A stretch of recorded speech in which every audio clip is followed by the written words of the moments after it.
Good day all of you. मैं महेंद्र सिंह आर्या, सहायक आचार्य।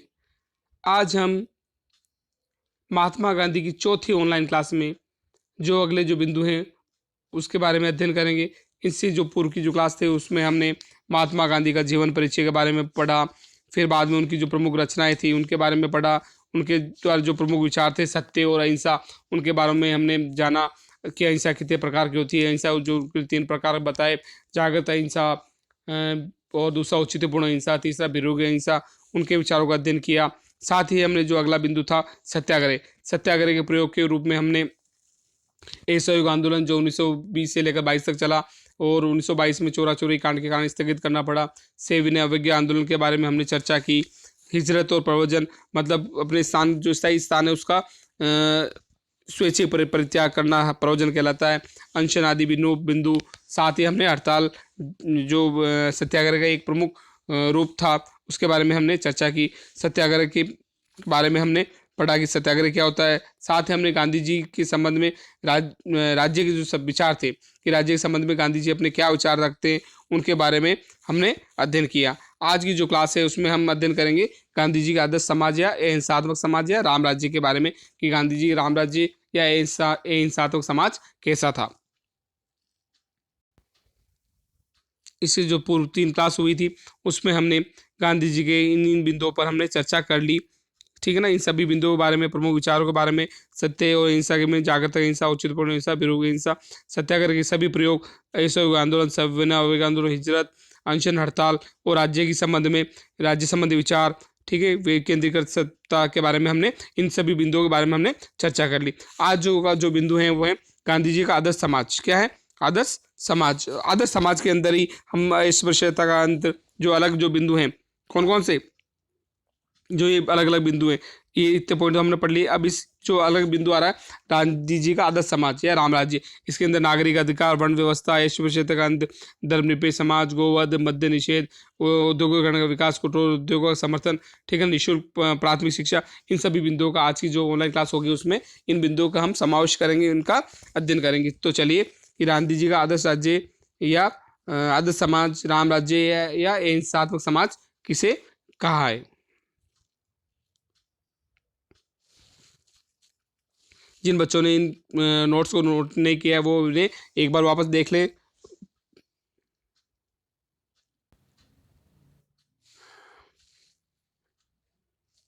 गांधी जी का आदर्श समाज, अहिंसात्मक समाज या राम राज्य। गांधी जी की राजनीतिक विचारों के अंतर्गत ही गांधी जी द्वारा चित्रित आदर्श राज्य जिसे वे राम राज्य कहते थे। मतलब जो गांधी जी के चित्रित राज्य, आदर्श राज्य, मतलब गांधी जी ने जिस राज्य की कल्पना की कि उनके अंदर कौन कौन सी व्यवस्था होनी चाहिए, कि उनमें किन किन तत्वों का समावेश होना चाहिए, जिसमें अहिंसात्मक समाज हो, विकेंद्रीकृत सत्ता हो, शासन का लोकतांत्रिक रूप हो, सत्ता का विकेंद्रीकरण हो, नागरिक अधिकार हो, निजी संपत्ति का अस्तित्व हो, प्रत्येक व्यक्ति के लिए जो श्रम है वो अनिवार्य हो, वर्ण व्यवस्था हो, अस्पृश्यता का निषेध हो, धर्मनिरपेक्ष समाज हो, गोवध हो, मद्यपान जो वैसी व्यवस्था है उसका निषेध हो, निःशुल्क शिक्षा हो, अंतर्राष्ट्रीय क्षेत्र में शांति बनी रहे, उसके संबंधित वसुधैव कुटुंबकम जो विचारधारा है वो चीज़ें हो। तो उसको मिलाकर जो जो प्रमुख तत्व हैं उनको क्या नाम दिया है? गांधी जी का राम राज्य। क्या कहा है? आदर्श राज्य या राम राज्य। तो आइए चलते हैं, इन सभी विचार बिंदुओं पर हम चर्चा करते हैं।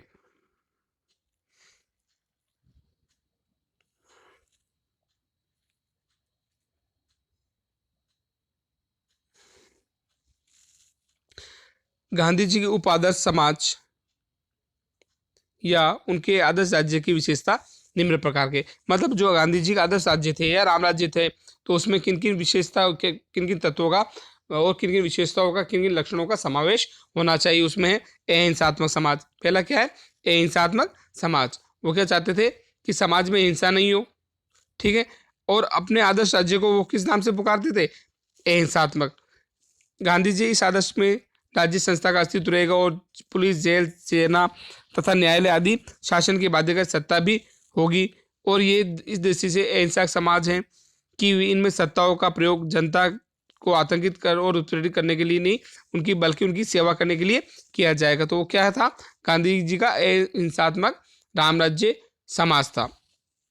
दूसरा है शासन का रूप लोकतांत्रिक। शासन का रूप कैसा हो? लोकतांत्रिक हो। कैसा हो? लोकतांत्रिक। लोकतांत्रिक अर्थ क्या होता है? जनता का शासन, जनता के लिए, जनता के द्वारा। क्या है? शासन कौन करेगी? जनता करेगी।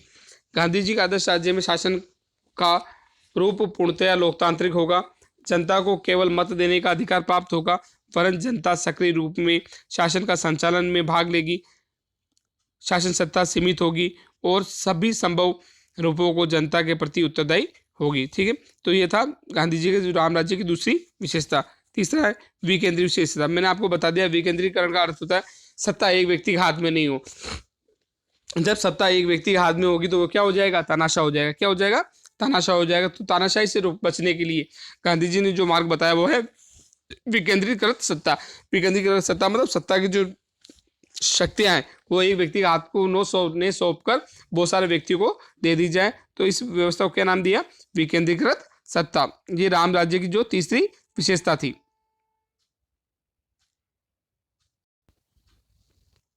अगली जो चौथी विशेषता है राम राज्य की वो है आर्थिक क्षेत्र में विकेंद्रीकरण।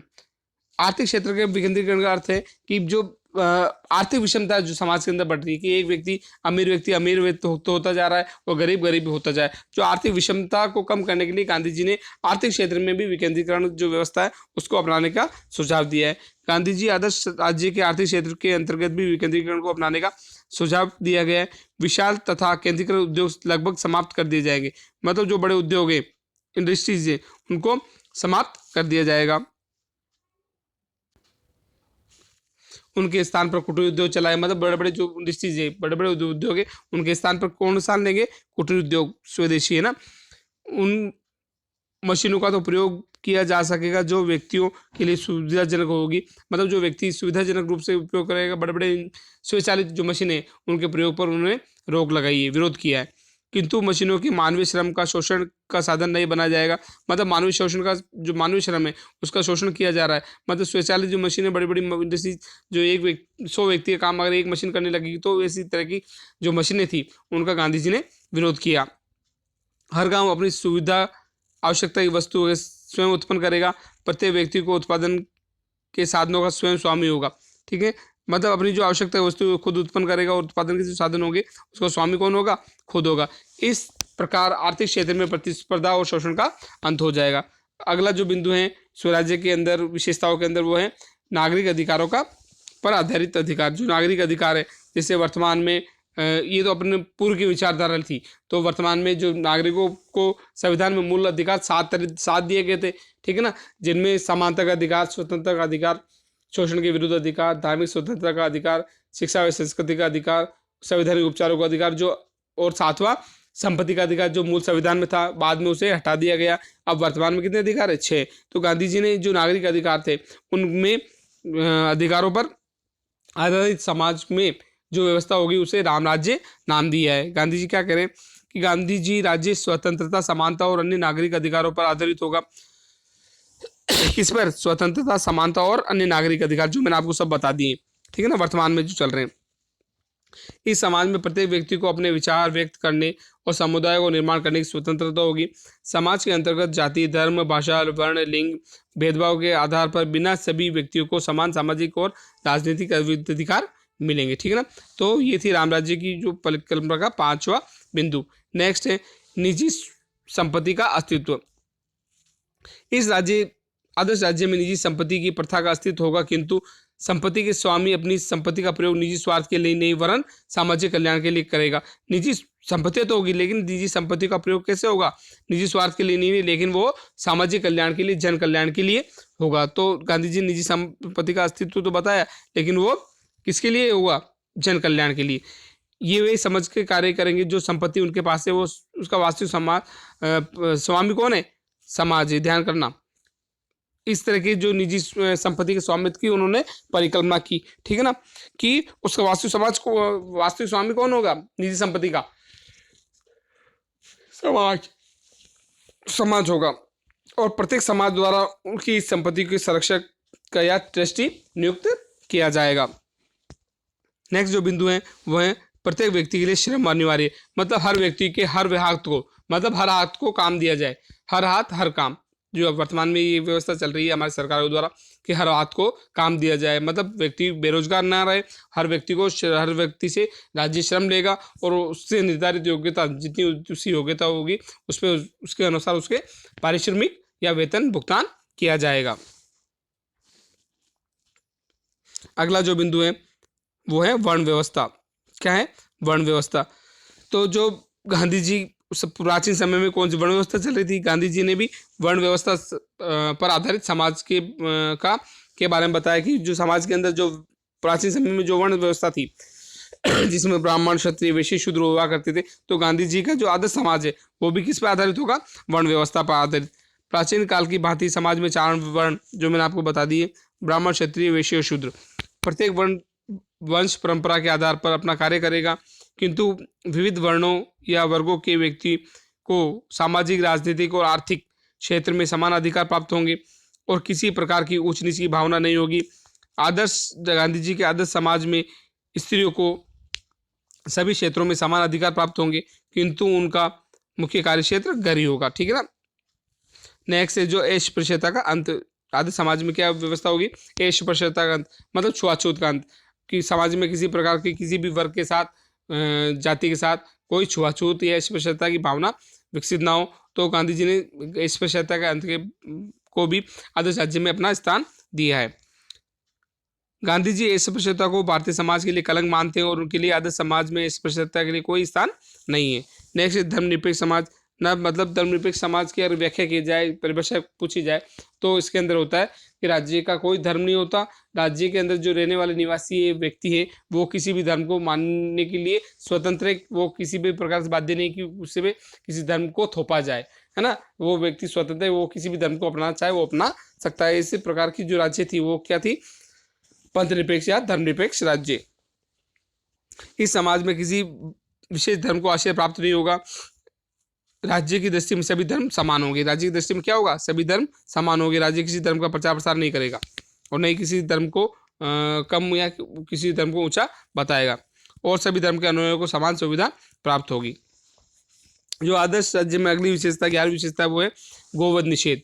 गोवध निषेध का मतलब गाय को नहीं मारा जाए। गांधी जी भारत जैसे राज्य में धार्मिक तथा आर्थिक दोनों में ही दृष्टि से गाय की रक्षा को बहुत अधिक आवश्यक मानते थे, इसलिए उनके द्वारा आदर्श समाज में गोवध हत्या को निषेध किया गया, मतलब गाय की हत्या ना की जाए। नेक्स्ट है वो है मद्य निषेध। क्या है? मद्य निषेध।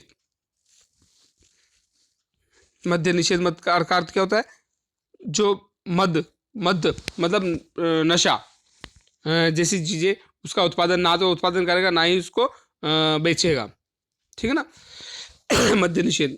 अगला जो पॉइंट है वो है मद्य निषेध। गांधी जी का निश्चित विचार था कि मद्य निषेध अन्य मादक पदार्थों का प्रयोग व्यक्ति के चारित्रिक पतन करता है। अतः उनके आदर्श समाज में न तो मादक वस्तुओं का उत्पादन होगा, न ही उनकी बिक्री होगी। ठीक है।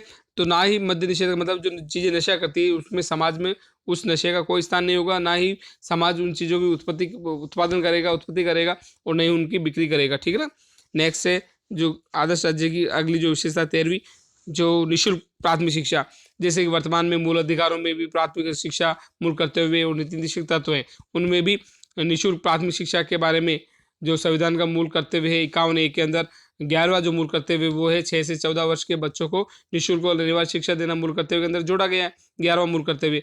जिस प्रकार 21A के अनुच्छेद 21A के अंदर जो मूल अधिकार है उनमें भी ये कर्तव्य उसमें मूल अधिकारों में भी जोड़ा गया है, मूल कर्तव्य में दिया गया है। नीति निर्देशक तत्व, जहाँ भी राज्य के नीति निर्देशक तत्वों के राज्य का ये कर्तव्य होगा कि वह निःशुल्क और प्राथमिक शिक्षा और अनिवार्य शिक्षा को उपलब्ध कराएं।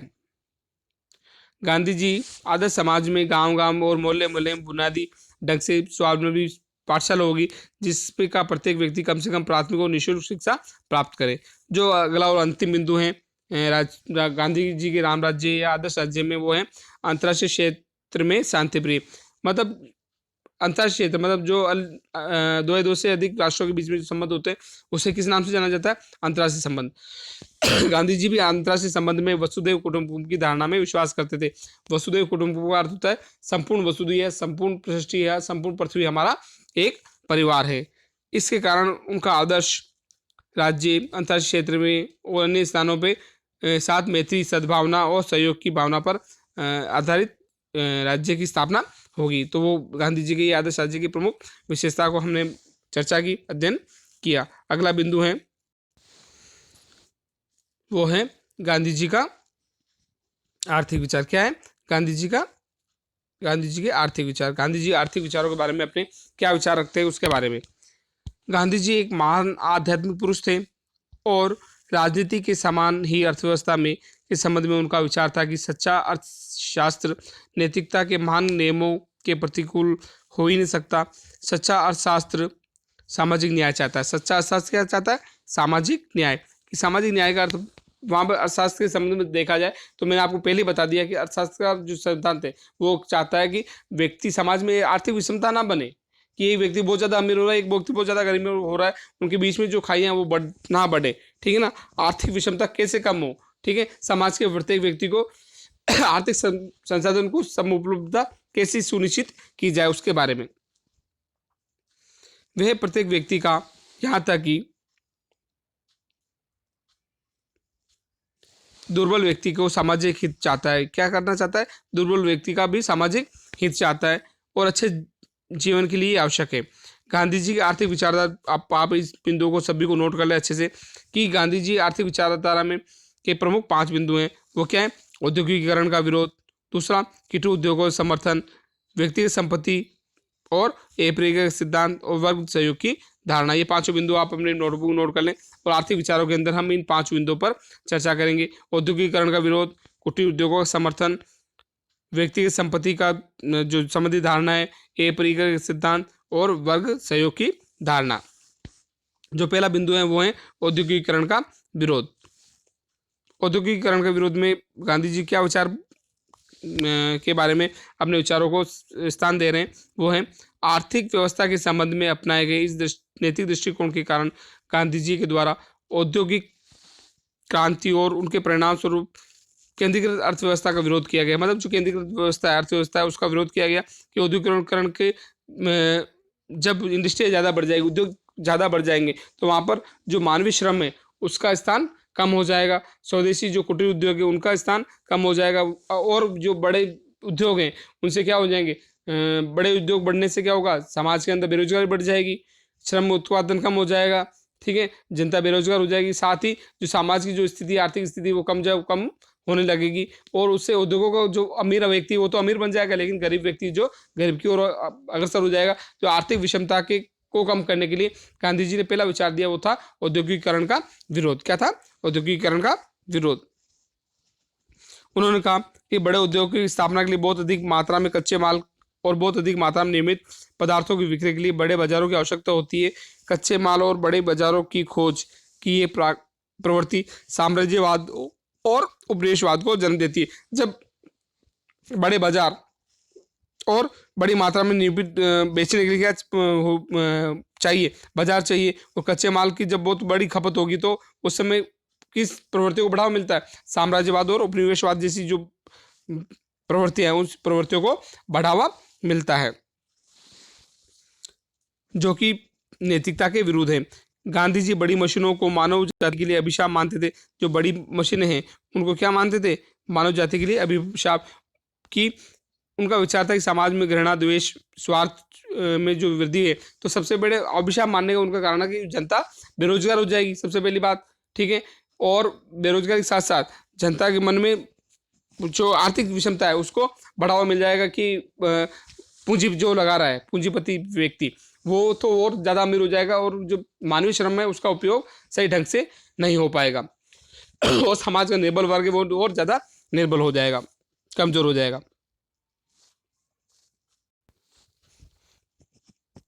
इसका यह मतलब नहीं लिया जाना चाहिए कि गांधी जी सभी प्रकार की मशीनों के प्रयोग के पूर्णतः विरुद्ध थे। मशीनों के प्रयोग के संबंध में उनका साधारण सिद्धांत ये है कि जो मशीनें सर्वसाधारण के लिए हित साधन का काम आती है उनका प्रयोग उचित है। उदाहरण के लिए रेल, जहाज, सिलाई की मशीन, चरखा आदि के समर्थक थे, लेकिन उनका विचार था कि विनाशकारी और मानव शोषण को प्रोत्साहित करने वाली मशीनों का सर्वदा त्याज्य समझा जाना चाहिए, मतलब इनका उपयोग नहीं किया जाना चाहिए। गांधी जी का जो अगला बिंदु है आर्थिक विचारों से संबंधित बिंदु, उसमें दूसरा है कुटीर उद्योगों का समर्थन। क्या है? कुटीर उद्योगों का समर्थन। कुटीर मतलब छोटे छोटे उद्योग है उनका समर्थन करेगा, और वो क्या करेगा, उद्योगों, जो बड़े उद्योग हैं, उनका विरोध करेगा, और जो छोटे छोटे उद्योग है, जिससे भारतीय जो नेबल व्यक्ति हैं, जिन स्तर के व्यक्ति हैं, जो छोटे छोटे उद्योग अपनाकर अपने आप को श्रम का भी राज्य में योगदान देगा, और उससे उसकी बेरोजगार साधन मुहैया होंगे, बेरोजगारी बढ़े घटेगी, है ना। तो उन्होंने क्या किया, गांधी जी ने कुटीर उद्योगों का समर्थन किया। वे खादी को भारत के राजनीतिक जीवन आर्थिक समस्या को बहुत हल मानते थे। मतलब खादी का प्रयोग, स्वयं निर्मित वस्त्र पहनना, स्वयं निर्मित जो उत्पादन के साधन है उनका प्रयोग करना, है ना। गांधी जी का विचार है प्रत्येक देश की अर्थव्यवस्था वहाँ की जलवायु, भूमि और वहाँ के निवासी के स्वभाव को ध्यान में रखते हुए की जानी चाहिए। भारत के लिए कुटीर उद्योग धंधों की व्यवस्था ही सर्वोत्तम है। नेक्स्ट है व्यक्तिगत संपत्ति। गांधी जी व्यक्ति संपत्ति के बारे में, निजी संपत्ति के बारे में मैंने एक बात कही थी कि निजी संपत्ति तो हो, लेकिन उसका प्रयोग किसके लिए हो, समाज कल्याण या जन कल्याण के लिए। जो प्रमुख बिंदु था वो क्या था, निजी संपत्ति तो होनी चाहिए, लेकिन गांधी जी ने समर्थन इस चीज का किया। लेकिन साथ ही उन्होंने ये कहा कि निजी संपत्ति का प्रयोग है वो निजी स्वार्थ के लिए न करके जन कल्याण के लिए किया जाए। तो ये था गांधी जी का निजी संपत्ति के संबंध में विचार। नीचे है, नेक्स्ट है ए परिग्रह का सिद्धांत। ए परिग्रह सिद्धांत का शाब्दिक अर्थ मैं आपको समझा देता हूँ। ए परिग्रह का अर्थ क्या होता है? ए परिग्रह का अर्थ होता है आवश्यकता से अधिक वस्तुओं का संचय नहीं करना।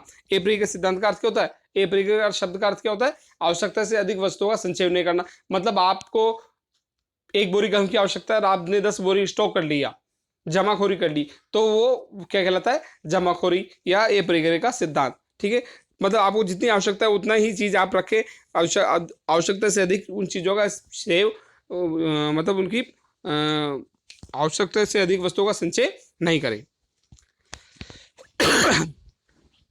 आर्थिक न्याय और असमानता को दूर करने के लिए गांधी जी ने एक अन्य विचार, जिसमें जीवन की ए परिग्रह सिद्धांत को अपनाया जाना चाहिए।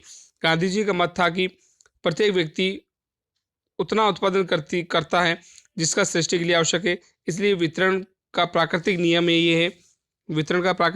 है कि प्रत्येक व्यक्ति को मानवता प्रत्येक केवल अपनी आवश्यकता भर के लिए प्राप्त करे और आवश्यकता से अधिक संग्रह नहीं करे। जैसे मैंने आपको बता दिया, महात्मा गांधी मानवीय इच्छा को अत्यधिक वृद्धि से भी चिंतित थे और सादगी तथा संतोषपूर्ण जीवन को आदर्श समझते थे। नेक्स्ट है अगला, वर्ग सहयोग की धारणा। वर्ग सहयोग मतलब जो समाज में 2 वर्ग होंगे। ठीक है, गांधी जी वर्ग धारणा से वैसे नहीं मानते थे उसको लेकिन समाज में वो वर्ग व्यवस्था, ठीक है ना, वर्ग व्यवस्था के बारे में वो उनके पक्ष में नहीं थे कि समाज में 2 वर्ग होंगे। लेकिन जो समाजवादी हैं, जिसमें कार्ल मार्क्स, हिगल, इनका जो आता है विचार आते हैं, तो वो क्या वर्ग संघर्ष के, उन्होंने वर्ग संघर्ष जैसी व्यवस्था बताई है, वर्ग संघर्ष का सिद्धांत बताया कि समाज में 2 वर्ग होंगे, शोषित वर्ग, शासक वर्ग, निम्न वर्ग, उच्च वर्ग, सामंतवादी व्यवस्था, सामंत दास, है ना, पूंजीपति श्रमिक। तो ये जो समाज में 2 वर्गों की व्यवस्था खत्म की है, और उन्होंने क्या कहा है कि समाज के अंदर जो उच्च वर्ग है, निम्न वर्ग का सहयोग करें, उन्हें भी अपने स्तर तक लाने का प्रयास करें। वर्ग सहयोग की धारणा पर उन्होंने अपने विचारों को रखा कि वर्ग समाज का जो उच्च वर्ग है, निम्न वर्ग के जो है निर्बल वर्ग है, उसके साथ सहयोग की भावना अपनाए।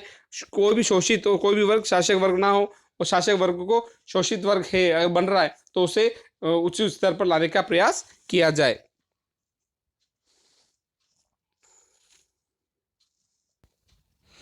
और वर्ग संघर्ष की धारणा देते हुए उन्होंने एक उपमा देते हुए एक कथन कहा है, वो है नदी के किनारे रहने